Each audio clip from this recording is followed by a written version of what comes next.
नमस्कार, आप देख रहे हैं प्रतापगढ़ टीवी न्यूज। मैं हूं अनिल कुमार। आइए बढ़ते हैं खबर की तरफ। रोजगार पर शिक्षा में प्रदेश एवं केंद्र सरकार का योगदान महत्वपूर्ण। उद्घाटन कार्यक्रम में बोले प्राविधिक शिक्षा मंत्री।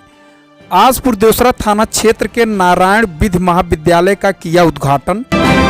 सोमवार को प्रदेश के प्राविधिक शिक्षा मंत्री आशीष पटेल आजपुर देवसरा थाना क्षेत्र के गधियावा गांव में महाविद्यालय के उद्घाटन कार्यक्रम में मुख्य अतिथि शामिल हुए।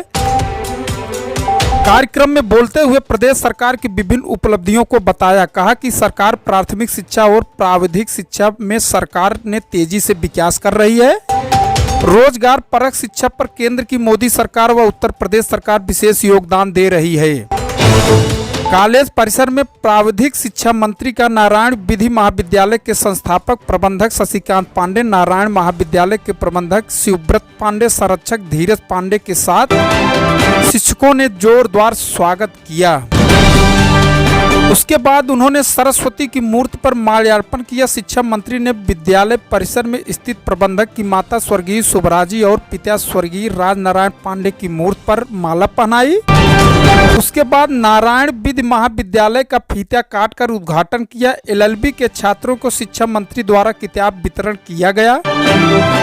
कार्यक्रम के मुख्य अतिथि के साथ विशिष्ट अतिथि अपना दल यस के प्रदेश अध्यक्ष एवं पूर्व विधायक सदर राजकुमार पाल, विश्वनाथगंज के विधायक जीतलाल पटेल सहित शुभम श्रीवास्तव, एसपी पांडे व शुभम पांडे मौजूद रहे।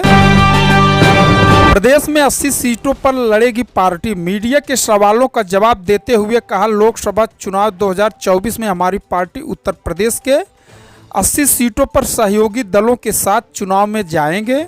जातिगत जनगणना के सवाल पर कहा, हमारी पार्टी जातिगत जनगणना का समर्थन करती है। जातिगत जनगणना से ही सभी जातियों का उनकी संख्या के आधार पर प्रतिनिधित्व मिल सकेगा। आगे देखें मंत्री ने क्या कुछ कहा। धन्यवाद।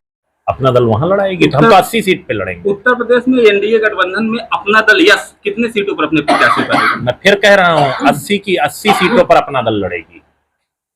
जाति जनगणना को लेकर क्या कहना चाहेंगे? आपकी पार्टी का क्या रुख है? देखिए, इसमें कोई पूछने का कोई वही नहीं है।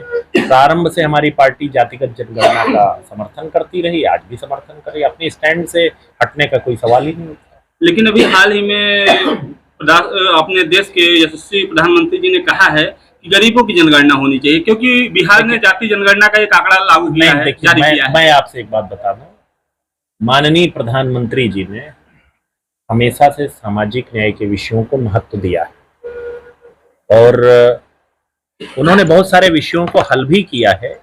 और प्रधानमंत्री जी की हमेशा से एक वो रही है कि सबको समाज में बराबरी का हक मिले, और उसी की दिशा में प्रधानमंत्री जी के नेतृत्व वाली एनडीए की सरकार आगे बढ़ रही है।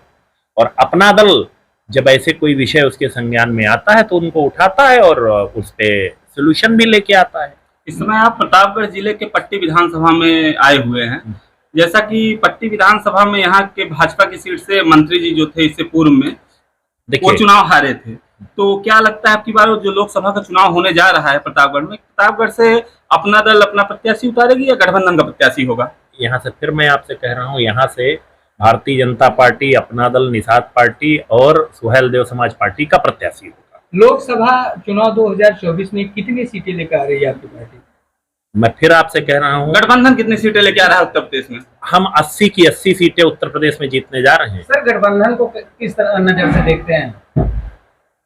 इंडिया गठबंधन को पिछले 3 दिनों में आप इंडिया गठबंधन के हालात देख रहे हैं।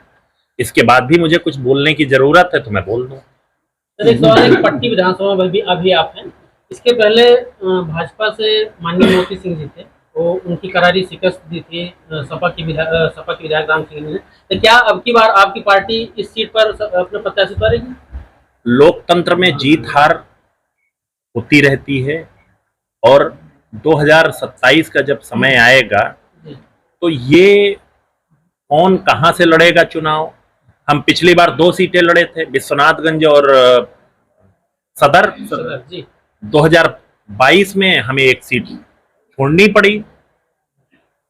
तो ये तो जो सभी पार्टियों का जब गठबंधन का विषय होता है उसमें बैठ करके तय होता है कि कौन कहां से लड़ेगा। और अपना दल तो सारी सीटों पर अपने संगठन पर काम कर रहा है।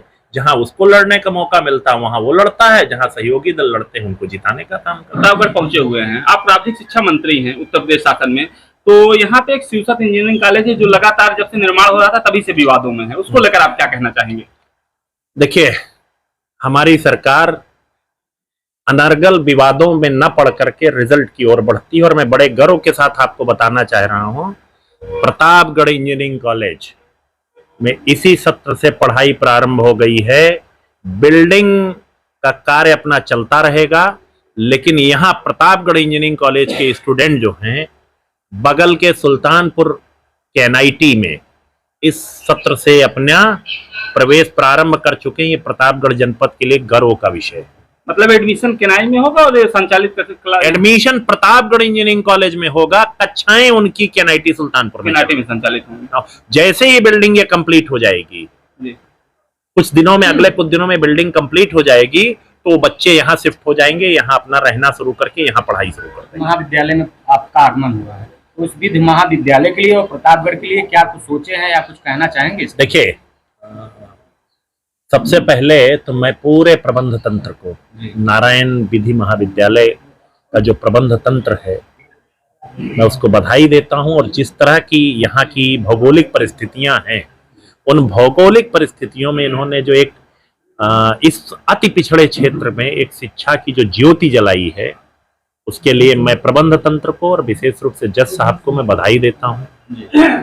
और मेरे लिए तो और बड़ा प्रसन्नता का विषय है कि जज साहब के दोनों सुपुत्र जो हैं बहुत उच्च शिक्षा प्राप्त किए हुए हैं और इतनी उच्च शिक्षा प्राप्त करके विदेश में रहते हुए इस क्षेत्र के शिक्षा के गुणवत्ता के लिए वो लोग लगातार प्रयास करते रहते हैं। और निश्चित तौर पे इस विधि महाविद्यालय के लिए शासन स्तर से और व्यक्तिगत रूप से मेरे स्तर से जो भी संभव हो सकेगा, जो बन सकेगा, उसके लिए मैं सबसे बेस्ट प्रयास करूंगा। ये मैं आपको वादा करके जा रहा हूं। धन्यवाद।